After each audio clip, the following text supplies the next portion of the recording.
원내대표 선거 과정에서 많은 인터뷰 요청이나 전화가 왔었는데 하도 폭주해서 여러분들에게 충분한 시간 가지고 상냥하게 답변을 못 드려서 죄송하게 생각합니다.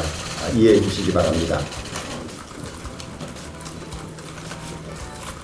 저는 5선이 당에 4명 있는데 5선이 원내대표를 해야 되는지 고민이 좀 있었습니다. 그런데 4선들 중에서 국회를 조금 비웠던 분들이 계셔서 제가 하는 것이 좋겠다는 권유를 몇 군데서 받고 그래서 고민 끝에 마음을 내게 되었습니다.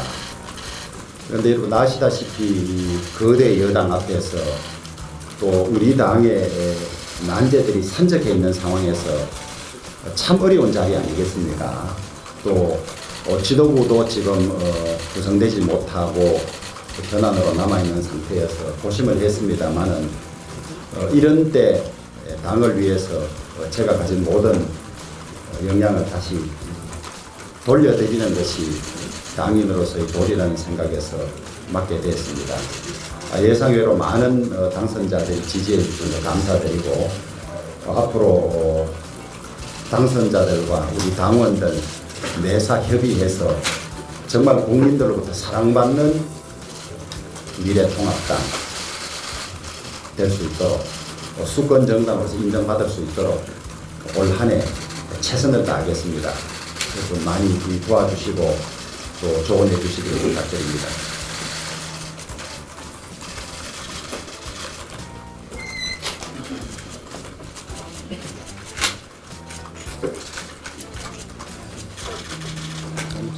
네. 아시아일보 이용수 기자입니다.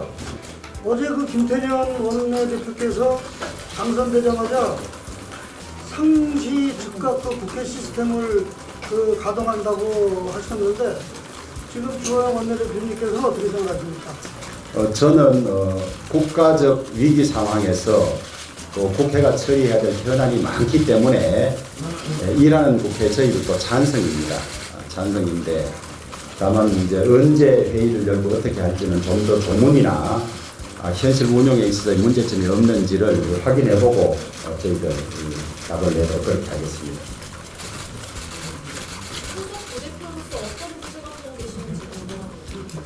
수석 부대표는 우리 이종배 정책위원장님하고 상의를 하고 또 당내 초재선 그룹들의 의견도 듣고해서 전하도록 하겠습니다. 대표님 오늘 한국당에서 2+2 회동 군 연수문 비례대표제 폐지하는 전환의 회동을 제안을 했는데요. 어디에서? 한국당. 예예. 2+2로 회동을 제안을 했는데 어떻게 하실 것인가요? 제가 아직 구체적인 내용을 못 들어서 내용을 더 파악해보고 답변을 하도록 하겠습니다. 가장 시급한 게 군중인 비대위 체제로 전환하냐 마냐를 결정하는 건데 언제쯤 좀 총리를 모아서 결정을 하실 계획이신가요? 가급적 빠른 시간 안에 총리를 모아서 지도체제 문제를 정착시키려고 합니다. 대여 관계는 어떤 목표로 임하실 생각이신가요? 저희들은 지금 거대 여당이 상생과 협치 국회를 만들 수 있는 절호의 기회라고 생각을 합니다. 여러분 무슨 사고가 나면 한 사람씩 차례로 나가면 다 나갈 수 있는데 서로 나가려고 하면 밟히고 넘어지고 하다 보면 나가지 못하는 그런 경우가 있다시피 시간이 좀 걸리겠지만은 숫자 힘으로 밀어붙이고 그것을 막고 하는 것보다는 상생과 협치로서 야당을 설득하는 것이 훨씬 더 빠를 수가 있다는 점을 여당에 간곡히 말씀을 드리고 저희들도 현실의 의석수를 인정하고 국정에 협조할 것은 강하게 협조하겠습니다. 하지만은 소위 소수의 목소리, 그 다음에 다른 목소리를 경청하지 않으면 국가 운영에 커다란 문제가 있을 수 있다고 보기 때문에 그 점을 여당이 좀 명심해 주셨으면 좋겠습니다. 방금 상생과 협치 말씀하셨는데 김태년 의원의 협상 파트너로서 어떻게 평가하십니까? 저는 훌륭하신 분이라고 생각을 합니다. 협상 경험도 많으시고 또 정책의 의장도 겪으셨기 때문에 아주 잘하실 것이라고 보고 저희들과 상생 협치를 위한 그런 틀을 잘 만들어 갈 것이라는 기대를 가지고 있습니다. 김태년 원내대표와는 과거 인연이 있으신가요? 같이 일해본 적은 없습니다. 지금 15일 본회의 여당 쪽에서 나오고 있는데 본회의 소식을 혹시 동의하시는지랑 과거사법 비롯한 여러 법안들 처리 어떻게 생각하고 계신지 묻겠습니다. 이제 오늘 됐으니까 현안들 챙겨보고 필요성 여부를 당내에서 논의하도록 하겠습니다. 그리고 사실은 저는 30일부터 시작되는 21대 국회 원내대표이고 29일까지는 사실은 20대 의원들의 경우인데 제가 대표할 수 있는지도 한번 살펴봐야 되겠습니다. 어제 김무성 의원 같은 경우 행안위 간사인 이채익 의원이랑 형제국회의원 생존자 만나서 이번 국회 회기 내 과거사법 처리할 수 있도록 약속을 또 했어요. 근데 이 부분에 대해서 그러면 대표님이 책임지셔야 되는지 아니면 전임 대표님이 책임지셔야 되는지가 좀 애매해서 여기에 대해서 어떻게 생각하세요? 그것도 당내에 한번 의견을 정리해 보겠습니다. 예. 그리고 기존 상임위 간사가 있었던 협의는 존중돼야 한다고 생각합니다. 미래한국당과 통합은 어떻게 저희도 가급적 빠르면 좋다고 생각하고 미래한국당 지도부와 협의를 갖도록 하겠습니다. 김종인 위원장은 언제쯤 만나실 계획이세요? 아직까지는 무슨 계획이 없습니다만 가까운 시간 안에 뵙도록 하겠습니다.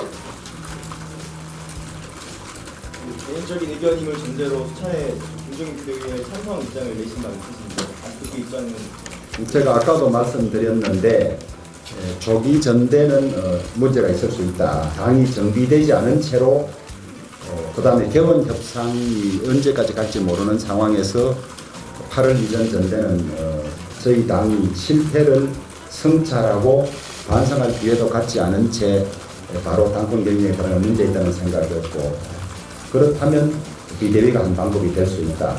김종인 위원장도 차선일 수 있다. 그런 생각이었습니다.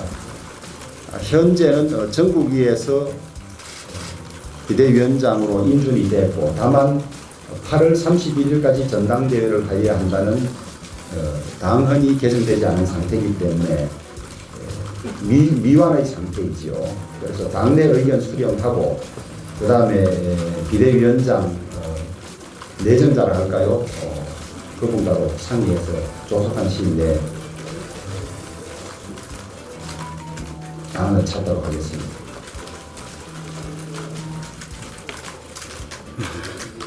대표님 원구성 협상하실 때 가장 중요하게 보시는 또 가져가시려고 하신 점이 무엇입니까? 저는 18대 때도 원구성 경험이 있는데요.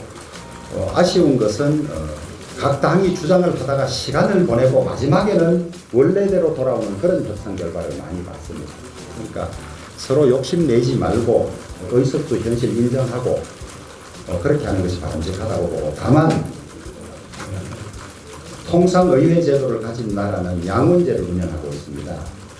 저희들은 단원제인데 법안의 완성도라든지 그 다음에 법안이 미치는 영향 이런 것들에 대해서 국회 심의 과정이 충분하지 못한 측면이 있다고 보기 때문에 일하는 국회라든지 혹은 원구성에 있어서 그런 점들이 소홀히 돼서는 안 된다는 그런 생각을 가지고 있습니다.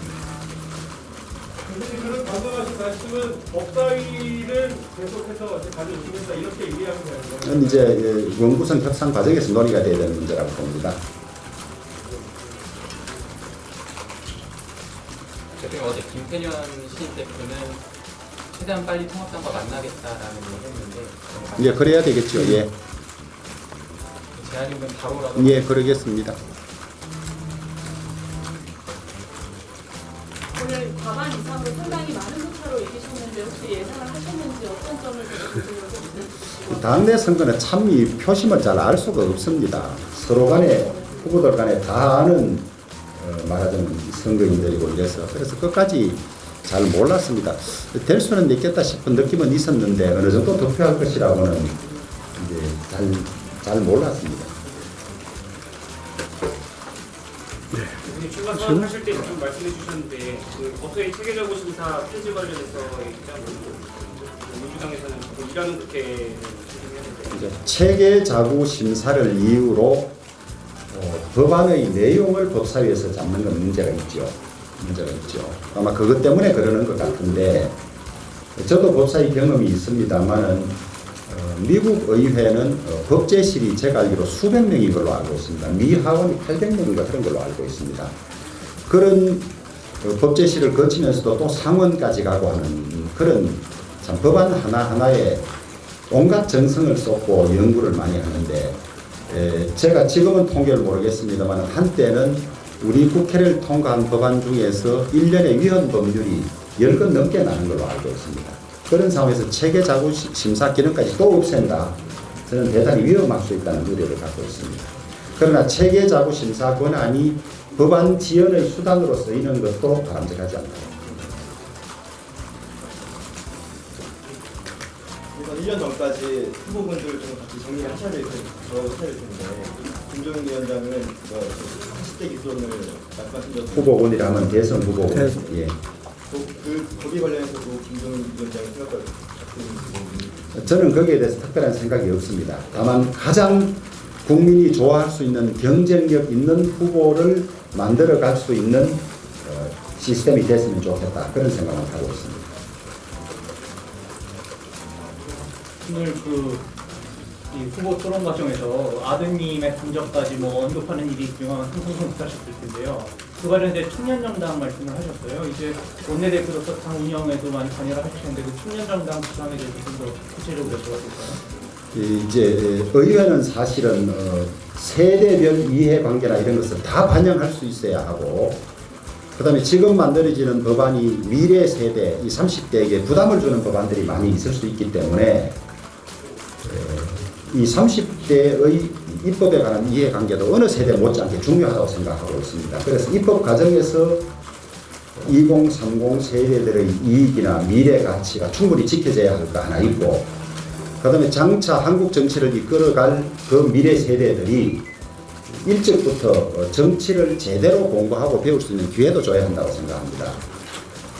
한국의 정당들은 청년들의 표심을 사기 위해서 선거 때 성공한 청년이나 스토리 있는 청년들을 데리고 와서 활용한다는 말이 맞는지는 모르겠습니다만은, 그러고 지속적으로 정치할 수 있는 환경을 만들어주지 않기 때문에 국가적으로도 저는 낭비라고 생각하고 있습니다. 서유럽처럼 당내 청년 정당을 만들어서 일찍부터 민주주의, 그 다음에 회의체나 합의체 운영, 노하우 이런 것들을 배워서 장차 우리나라를 책임질 2030 세대들이 충분히 훈련된 정치인이 될 수 있는 그런 기회를 줘야 저는 정당에도 도움이 되고 국가에도 도움이 된다는 생각을 가지고 있습니다. 여권에서는 특정 당선인의 국방위 전공이 배제 이런 얘기도 나왔는데 그거 어떻게 평가하시나요? 저는 국방이나 정부위에 있으면서 그 위원회에 있기 어려운 사정이 생기면 몰라도 그렇지 않고 국민의 다수 총의에서 당선된 국회의원은 어느 상임위에 가는 것이 맞다 맞지 않다고 다른 정당에서 언급하는 것은 적절하지 않다고 보고 있습니다. 그렇게 전 의원이 지금 주장하고 계신 부분이 있잖아요. 다음 주 5일에 핵심 증거를 준비하겠다고 말씀하시는데 당 차원에서 검토하실 생각을 제가 아직 거기에 대해서 충분히 연구가 되어 있지 않고, 그 다음에 선거법 소송 절차에 따라서 진행되고 있기 때문에 그 추이를 지켜보겠습니다.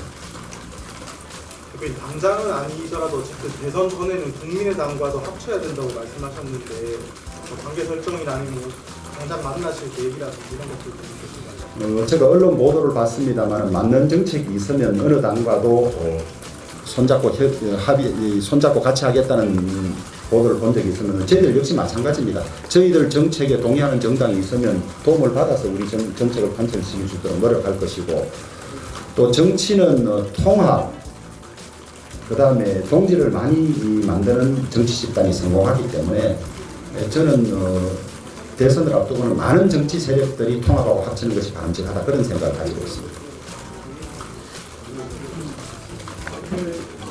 만약에 당선인 총회에서 김종인 비대위로 총리가 모이면요, 임기 문제 때문에 당원 지정을 다시 해야 되는데 당원을 좀 개정을 해서라도 김종인 비대위를 추진하실 수 근데 그런 문제들도 다 당선인 총회에서 같이 논의될 걸로 예상합니다. 또 데드라인을 정해진 날짜가 있으실까요? 지도체제 결정에 대해서. 뽑기 정해놓은 것은 없습니다. 지도 체제가 오래 미정인 상태로 있는 것은 바람직하지 않다고 보기 때문에 가급적 빠를수록 좋다고 생각합니다. 혹시 무소속 의원들의 복당 문제도 그럼 당선인총회에서 같이 결정이 됐다고 아까 그 질문이 나오고 다 답변한 문제인데요. 이가 돼서 당명 공개 이런 것도 이야기가 나오고 있는데 하지만 그런 것도 비대위가 만약에 들어오면 비대위에서 함께 논의될 문제다 그렇게 생각합니다. 그 선거 과정에서 이제 그 팩트체에 걸려 있는 의원들 문제 해결에 최선을 다하겠다 그런 말씀하셨어요. 이제 법조인 출신과 판사 출신 이 문제 좀 법정에서 계속 이렇게 가져가는 게 좋다고 생각하시면 아니면 어떤 정치적 해결을 그렇게 생각하시나요? 저는 이제 사법 절차에 가 있기 때문에 그 절차도 존중을 받아야 하고 다만 지금 공수처법 그다음에 공직선거법 모두 위헌 제청되어 있습니다. 그리고 거기에서 판단을 받아봐야 할 뿐만 아니라 지금 여러분 아시다시피 이 공수처법도 미완의 법이어서 후속 입법도 많아야 하는 것이고 법의 완성도가 많이 떨어진다는 거 아니겠습니까?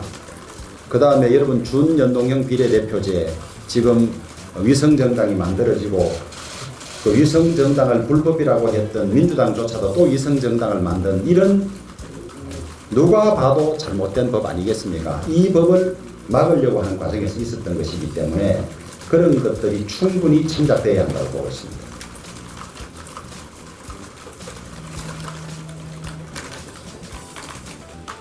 충분히 필리버스터 제안을 했던 의원님이시기도 하고 근데 사실 올해는 그게 다 무력화될 수 있는 환경이잖아요. 근데 앞으로 본회의장에서라든지 이런 강경 투쟁이나 이런 전략에 대해서 좀 변경하실 생각입니다. 그건 상황마다 다를 수가 있는데 원칙적으로 의회는 논리와 사실에 근거해서 토론하고 결정하는 것이라는 생각을 가지고 있습니다. 네. 오늘 선출되셨으니까 임기가 이제 내년 5월까지요. 예. 네. 그 사이에 이제 그 부산시장 보궐선거가 열리는데 그 당 일각에서 부산시장 보궐선거에 민주당이 후보를 공천하는 게 바람직하지 않다 그런 주장을 하시는 의원님도 계셨는데 그럼 대표님은 어떤 생각이십니까? 아마 민주당 당헌 당규에 그와 관련된 규정이 있는 걸로 알고 있고 거기에 관해서는 선거 상황에서 부산 시민들이 판단하는 문제라고 생각합니다. 조금 단순한 비슷한 질문이 있는데 예결위 전문가시고 의장님은 법사위 전문가시고 하니까 혹시 공동 협상할 때 어떤 걸 또 중점적으로 가지고 뭐를 협상할 때? 공동 협상할 때 예결위나 법사위에서 그것은 지금 말씀드린 게 적절하지 않은 것 같습니다. 예, 이 협상 과정에서 대응하겠습니다. 네, 뭐 많은 질문해 주셨는데요. 저는 정책위 의장으로서 우리 당 의원들이 비록 숫자는 작지만 강한 그런 야당이 될 수 있도록 더 연구하고 공부하고 노력하는 그런 의원들이 될 수 있도록 제가 좀 이끌어 나가고 또 뒷받침도 해 나가도록 하겠습니다. 네, 감사합니다. 네, 마치겠습니다. 예. 네. 여기까지 하겠습니다. 자주 뵙겠습니다. 많이 도와주십시오. 네, 고맙습니다. 감사합니다.